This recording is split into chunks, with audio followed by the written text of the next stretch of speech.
Hello, listeners. I want to share an amazing resource with you. It's called Hello Divorce. Founded by a lawyer and certified family law specialist, Hello Divorce can help you no matter where you are in your divorce process. So whether you're just getting started or if you're near the end but have stalled out and need help to get over the finish line, Hello Divorce can help. They provide full-service divorce support, and they can handle divorces of all kinds, all net worths, and with or without children. It's completely online, convenient, and they offer you support all the way through. Their clients get divorced in 1/3 the time and at 1/10 the typical cost. So go to hellodivorce.com/beyond and receive $100 off the cost of their services. And I want you to know, Erin Levine, who's my friend and the CEO and founder of Hello Divorce, was a guest on episode 197 entitled Get the FYI on DIY Divorce. So be sure to go check it out. We'll link in the show notes. Coming up on today's episode of the Divorce and Beyond podcast. Once I let go of that and I started seeing how divorce can be normalized, as I've heard you say that phrase quite often, is what's on the other side is so much potential. Having that blank canvas, it's the best. It really is. And it's hard to see it when you're in your midlife, and it's hard to see, but I can tell you that, at no time have I ever lost when I bet on myself. Not once.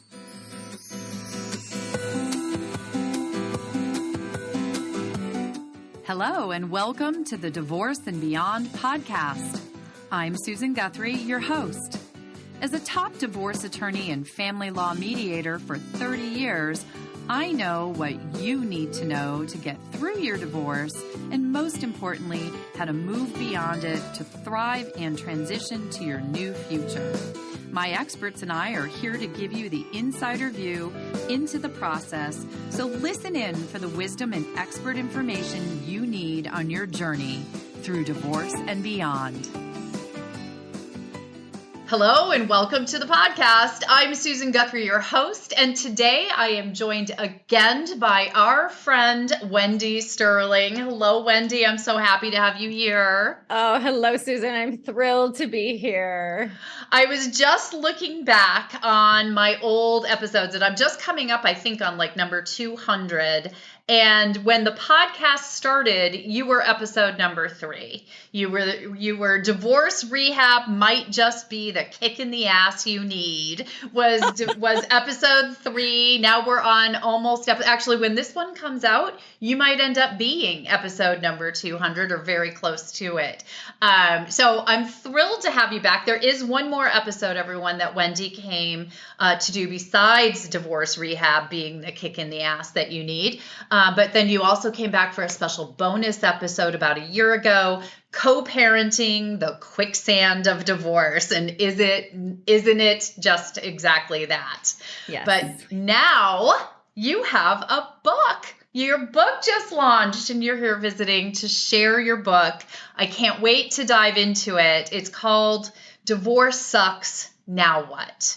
And you and I have known each other long enough that we've basically known each other, or at least I've known you through a lot of divorce sucks and the now what. Yes.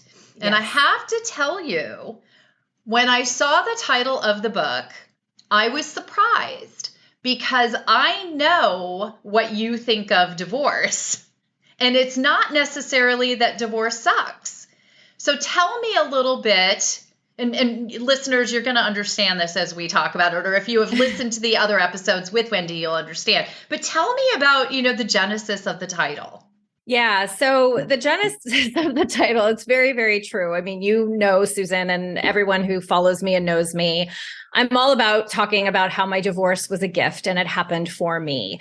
But that doesn't mean that when it first happened that I didn't go, man, this sucks. So now what am I supposed to do? And I say that because none of us walk down the aisle thinking that we need a plan B.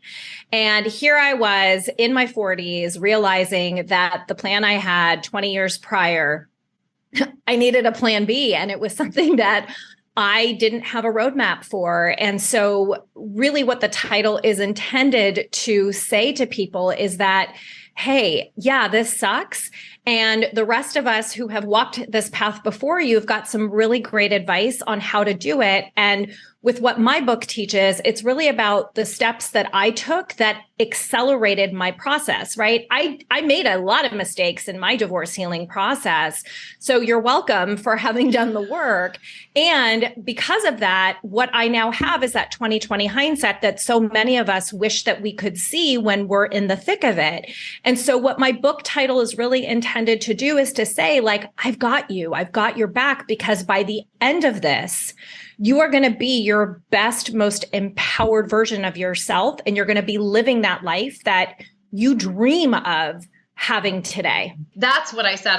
Why I said I was surprised, because I know that you now, hindsight, looking in the rearview mirror, would not say that divorce sucks. I know I would not say that divorce sucks, but the process of divorce, the going through that process, of course that sucks. But you and I were just talking before we got taping here. We've known each other, as I mentioned, for a number of years. You've had your very successful coaching practice.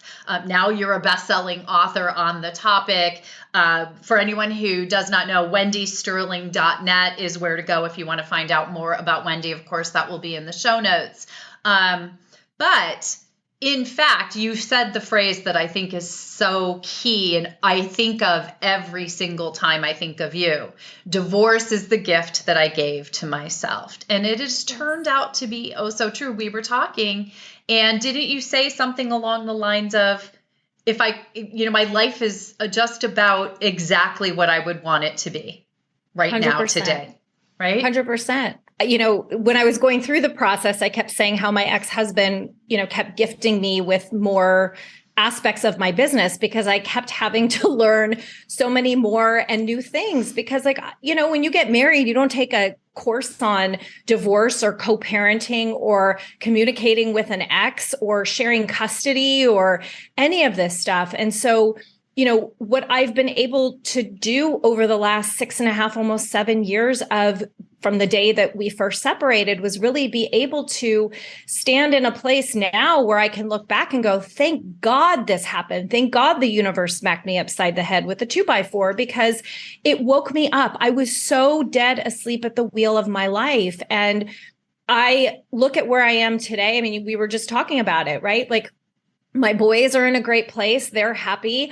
I'm in a great place with my business, with my relationship, with the bonus kids that I've inherited through my relationship, with my family, with my friends. I mean, just the whole world that I've been able to create is the one I wanted to have, but I couldn't do it while I was still married to my ex-husband. And don't get me wrong, at the time, I was willing to do anything to keep him. And I talk about that even in the book, that I was going to stay just for my kids because I was so tied to, well, I don't want to be a statistic. I don't want to be the D word that everybody talks about. And so, once I let go of that and I started, seeing how divorce can be normalized, as I've heard you say that phrase quite often, is what's on the other side is so much potential. Having that blank canvas, it's the best. It really is. And it's hard to see it when you're in your midlife and, dreams and bank accounts that are in play Draining. Here. Yeah. Yes.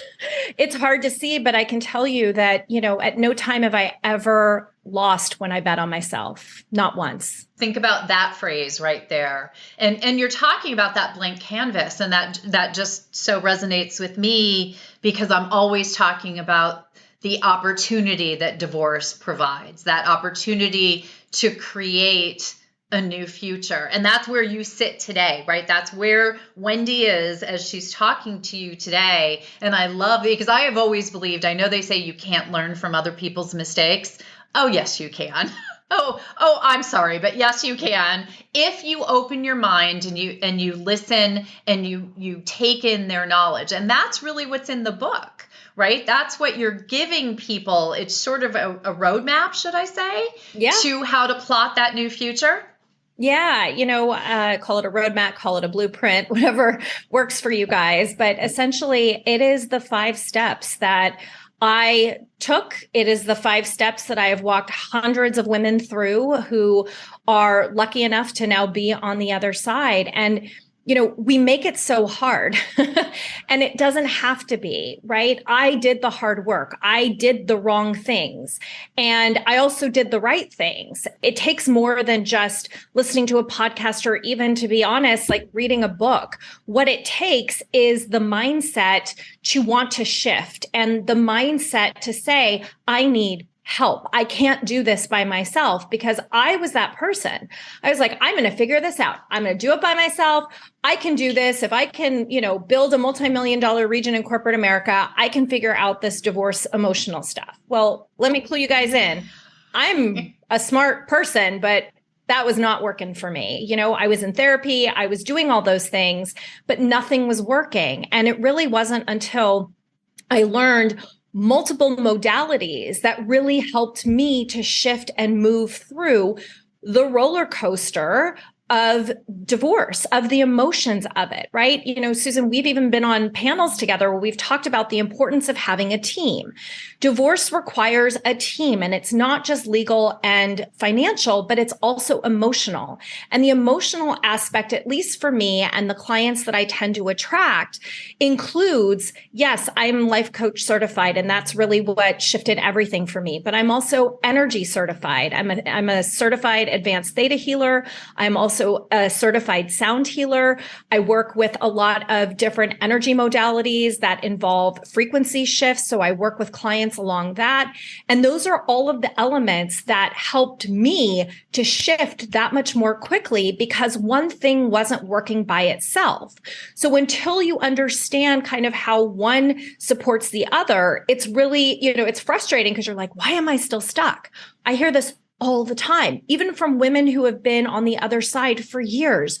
Why am I still stuck? Why do I still feel this way? And the first question I ask is, well, what have you done? And what they always tell me is therapy, listening to podcasts, and none of them include life coaching, energy work, none of it. And so the differential that I talk about in my book is that when you put this this concoction together of all these different areas, just even within the emotional spectrum, that's what really makes a difference. And what that holds you to is what I'm known for, which is my tough love accountability. I hold my clients to the fire. You give me your word, I give you my word, right? And if you don't have somebody pushing you or telling you what it is that you need to hear that your friends are not telling you, yeah, you're going to stay stuck. And I'm not here to be your friend. I'm here to love you and to be your biggest cheerleader, but I am not here for you to like me. I am here for you to get on your path of living the life that you want, because I'm going to guess that the lack mentality life that you're living is not working for you. So that's really what I talk through in the book. It's making me remember why I named that first episode "Kick in the Ass." Yes, because that's Wendy. Me. Yeah, she is the kick in the ass coach. But it's so true, because it's interesting. So much of what you just said really strikes a spark with me, because I was the same when I went through my divorce. Right, I was a divorce attorney getting divorced. I don't need any help. This is what I do for a living, and that was so wrong. That was so completely wrong. Right. That unfortunately for me, on one side, I could think through and manage, the division of assets, and we didn't have children, but we did have dogs, with a 4-page parenting plan for our dogs. I mean, you want to make something more complicated than it needs to be. Talk about your dogs. But what I did not have any experience managing, because they don't teach it in law school. And I think this is somewhere where really intelligent people often struggle, is we think we can think our emotions into control. Yes. And everything that you're just talking about with energy and sound and listening to we all take in information and make changes and shifts and do work internally in a variety of different ways. And part of what you have to be able to do in this very scary, very confusing, very overwhelming time in your life of divorce is find those pathways that are going to help you grow into that new future and even envision it, because you will, if you do not do that, end up, like you just said, one of those women who get stuck, or men, I have men who listen as well, and who get stuck like that woman. Everybody knows my story about the lady at the cocktail party who told me the whole story about her divorce and how horrible her ex was and what an ass he was and the whore he was sleeping with. Well, it turns out that was 27 years ago and he'd been married to the other woman for 20 years. But the woman I was talking to was still in that space and time 27 years ago. Yeah. So your gift is, and the gift of the book may not be to actually fix everything for you. It's to bring you the awareness and to tell you the steps you can follow to get there so that you can go through your steps of whatever your process might be, because it's different for everyone, isn't it? It is. I mean, at the root, we all have, the negative beliefs. We have the negative critics that, are talking to us. We are all kind of on the hamster wheel of exactly what you just said about your client, right? That you are constantly living in the past. I did that. Like I was living there too.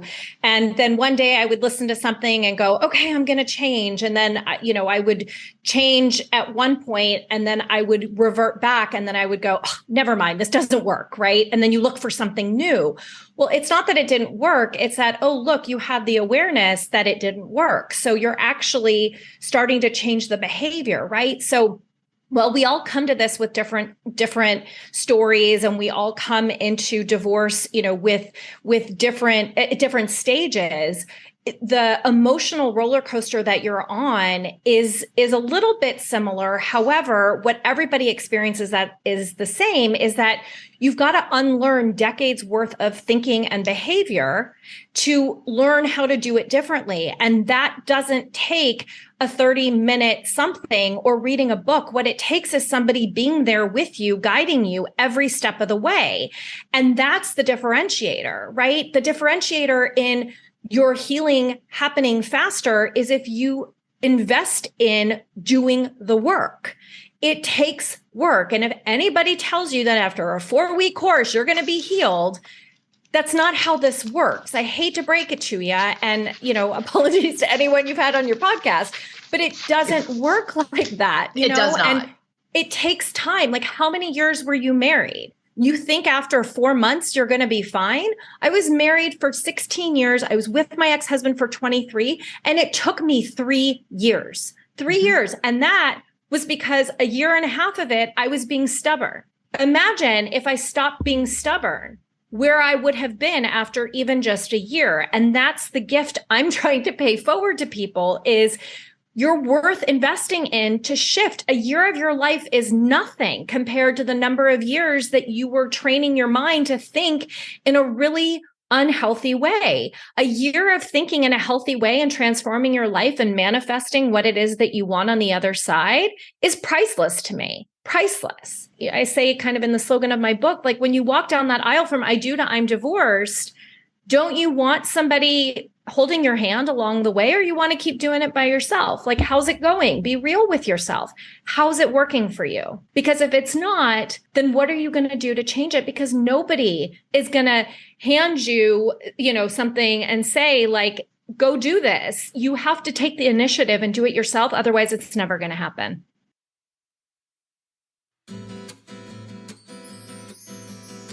Hey listeners, I want to take a minute to share some exciting news with you.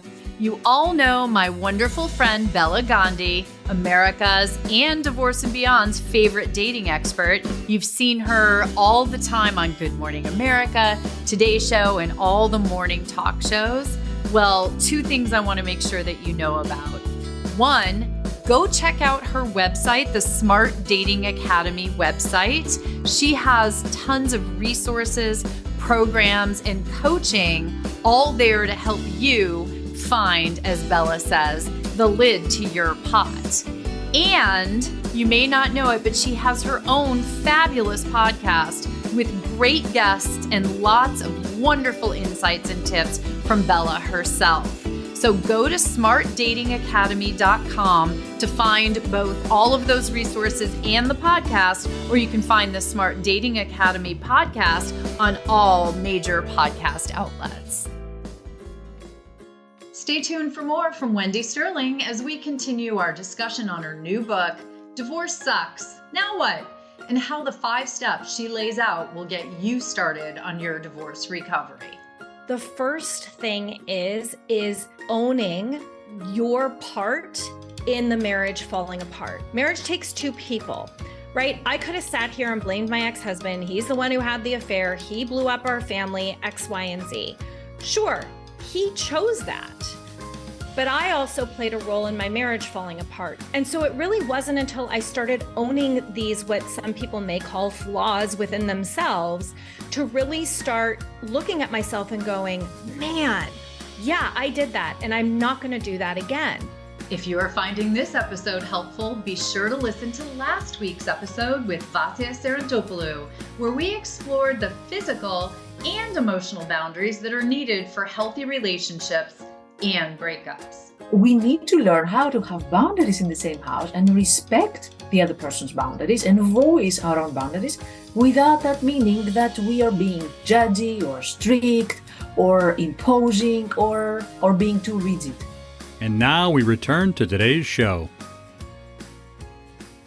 There's no magic wand, and the fairy dust does not come down from the sky. I love this because it's making me think of you as like the turbo, like you're the turbocharge of moving through the process. But something that you're saying, we're talking about divorce here, but this really is something, growth and change and unlearning, all of our patterns and getting in touch with our values. All of this are things that come into play anytime there's a major disruption or change in our lives. I know you and I, just before we talked, I went through my, 5-minute spiel about how much I hate living in the winter because I had to move to Chicago. That's like this repetitive thing in my mind. I know at the time of your divorce, you also dealt with another major upheaval in your life, that your mom had a diagnosis, yes. And that's a completely separate thing, but yes. Impacts things in your life. Yes. So as part of my story, the day that I asked my now ex-husband for a divorce was also the same day that I found out that my mom was rushed to the hospital with ovarian cancer. And talk about, in the same day, losing my rocks in my life. My mom was fine up until that day. And it ended up being a journey that she and I walked together. Don't get me wrong. We both walked a pity party journey for a little while together and held hands through that. And, had many calls where we were You deserved crying. it. Yes, as did she. But ultimately, what we ended up being for one another was such a huge support system. My mom teaching me the power of what is possible when you change your mindset and the strength that comes from that. And what she also taught me was living. That life is now, that you can't keep wondering or living in the past, that you don't know how much time you have left. And you better believe that I'm going to make the best of every day that I have moving forward. My mom on the other side, or on the flip side, was seeing me going through this unforeseen, like my ex-husband was the last person you would have thought would have been a part of blowing up our family. My mom just kept saying to me, she's like, you are so strong. Like my mom was seeing me as strong. I was seeing her as strong. She was also seeing me as like navigating this this uncharted path with poise and kindness and respect, even though, don't get me wrong, I had days where it was not so good, but we were showing one another. It was almost like we were reflecting to one another in the mirror of what was possible. And so one of the concepts that I talk about in my book is how my mom and I really went through this metamorphosis. And it was almost like we were both kind of either in like a Siamese twin cocoon, or we were just in, cocoons side by side. But ultimately, what ended up coming out on the other side is my mom should have died within a year of her diagnosis, and she got 4.5 years. I am so grateful for that. It taught me really that you can soar and create the life that you desire on the other side if you invest in changing, right? It's a metamorphosis. You've got to convert yourself. You've got to go from the caterpillar to the butterfly, and whatever the butterfly looks like for you is your path. And however long that path goes, it goes. My mom ironically comes to me as a butterfly, and it's happened a million times since she has passed. And it's something that I'm so grateful for having. While I would do anything to have my mother come back to life. I mean, in a heartbeat, I would do anything. But at the same time, I know that she's still with me, and she's with me spiritually in a way that she's able to support me better than she was when she was here on earth. And so it's almost like she's still soaring. She's soaring in a new place, and she's still sending me messages from where it is that she is, and vice versa. So I still feel that connection to her. And she's really just been kind of that, she's always been that source of hope and inspiration for me. It's interesting. My dad passed away just about 10 years ago, and he comes to me through my phone, which I know is people are going to think I'm insane, but it's when I used to call my dad to talk to him about like random things all the time. So I still will pick up my phone. Like I'll be walking along. I'll go, I should send a picture of that to dad, or I call him about the Michigan game or whatever it might be. But in those moments, I feel like I just don't have to use the phone anymore. We're still able to communicate.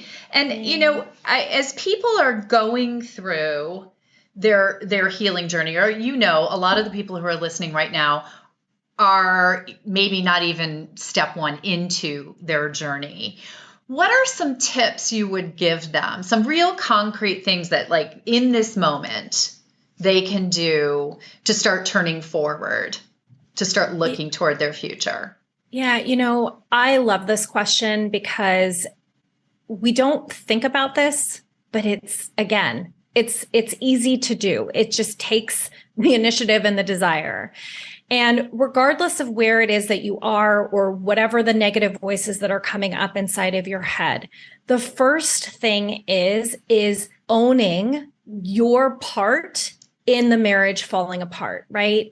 Yep. Now, there's a lot of steps that come before this, but I'm saying this as one step that will get you there, because marriage takes two people, right? I could have sat here and blamed my ex-husband. He's the one who had the affair. He blew up our family, X, Y, and Z. Sure, he chose that. But I also played a role in my marriage falling apart. So it really wasn't until I decided to say, oh yeah, I was a really bad communicator. Oh yeah, I picked fights to get attention like a 2-year-old. Oh yeah, I didn't make my marriage a priority. And so it really wasn't until I started owning these, what some people may call flaws within themselves, to really start looking at myself and going, man, yeah, I did that, and I'm not going to do that again. If you don't find yourself, if you don't put yourself first, right?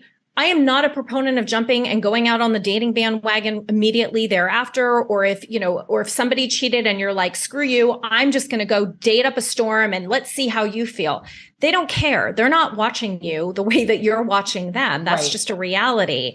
And so until you're able to really take ownership of who you were, to own and take responsibility, that's really step number one.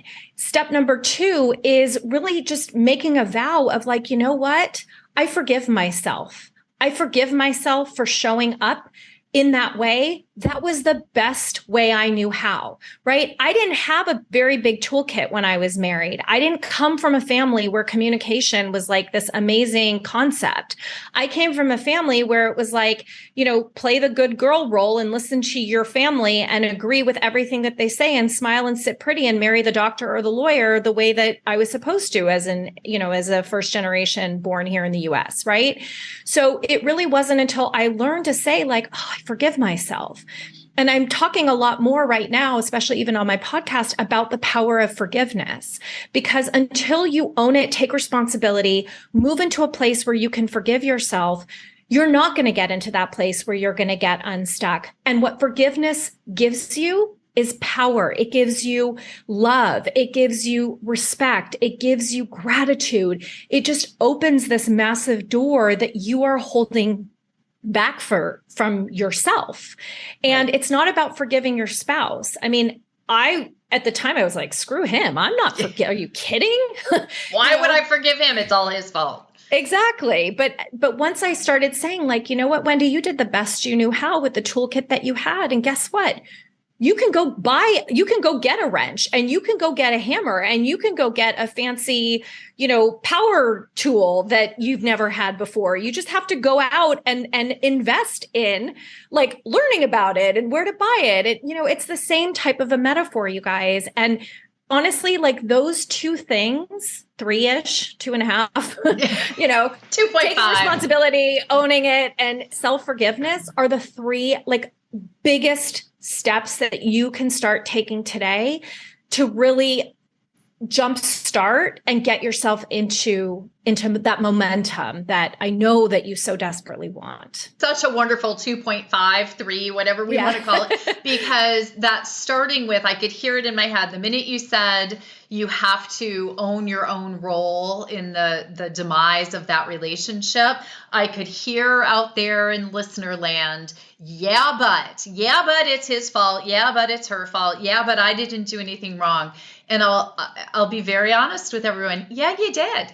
It's not that you had to have actively brought about the end of the relationship. It's how did you get into that relationship, and how did that relationship function? What role did you play in that? As you said, not a great communicator. I always say, when I look back on the person who was married to my first husband, because I spent a very long time blaming him for everything. He did things that made that easy. But I now look back at her. I don't like her very much. I have compassion for her.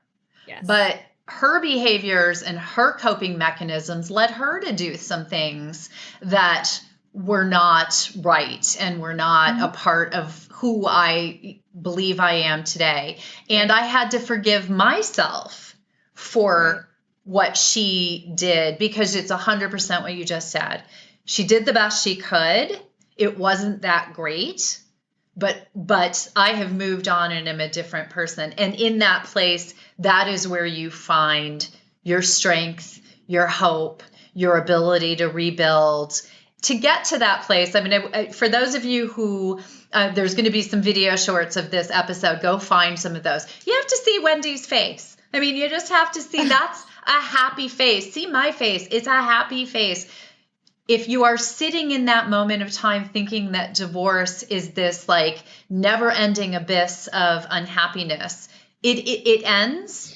It's a finite time. We talk about this all the time. And that future is out there. But if you want to turbocharge your trip to the future, now I feel like we're going to get in a DeLorean. I know. I'm like this. I love the metaphor is flying. You can get to that place. And the one thing I wanted to just end, with is my listeners who have heard your journey, because you spoke with us 2 years ago, you spoke with us a year ago about how hard co-parenting can be. Where are you at with your ex today? How have things come full circle? Yeah, I went from despising this man more than life itself to we are now really, really close friends. I mean, we're probably better friends now than we were the last 5 years of our marriage. We co-parent in the best way possible that we know how, but it took time. I mean, and honestly, it took me changing. So I hear this all the time from people where they're like, well, he's the one who has to change, and he's the one who this, and he's the one who that. And what I try to educate about is that it doesn't matter how the other person shows up. It's about how you show up, because the energy that you bring into that relationship, they're going to pick up on. So they're going to essentially react to what is showing up on the other side.